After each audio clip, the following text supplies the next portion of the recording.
साथी हामी आयौँ। ल साथीहरु वेलकम छ है, वेलकम तिमीहरूलाई। यता फर्केर त बोल्नुस् न रे दादा। एस्थेटिक हो कि अनुहार देखाउन मिल्दैन बुझ्न भनेको। ल साथीहरु तिमीहरूलाई वेलकम छ मेरो रुममा।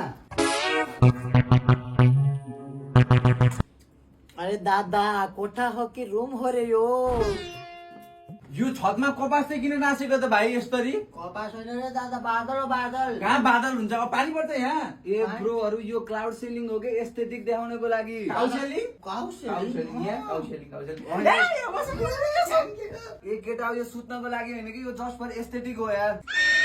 राम राम राम सकिँदैन यो एस्थेटिक कारणलाई। कति धेरै कपडा हो बरु भाइ, एउटा दे न मलाई यहाँबाट। यो त मेरो फेभरेट कलेक्सनहरु हो भाइ, लाउने त अर्कै कपडा छ। यो त जस्ट फर एस्थेटिक हो के। कोठामा बम लागेछ रे दादा, कोठामा बम लागेछ, यसले हामीलाई मार्न खोजिरहेको छ भाइ। ए केटा हो यो घडी हो के? घडी यो जस्ट फर एस्थेटिक हो के केटा हो। कस्तो एस्थेटिक हो यार मान्छे। बरु त्यो सुत्ने रुम हेरौँ त जामी। ल अरे चियर बागर माछा छ रे त, यहाँ त पोलेर खाउँ न दादा, भोक लागिरहेको छ। त्यो पोइजनस हुन्छ, जस्ट फर एस्थेटिक हो के ब्रो। हाम्रो बिहारमा सरकारको मुखबाट मुसा निकालेर खान्छौँ हामीले पोलेर। यो माछा के हो र रे? ए यसलाई छोड त यार, आइज तेरो रुम हेरौँ। यही हो रुम।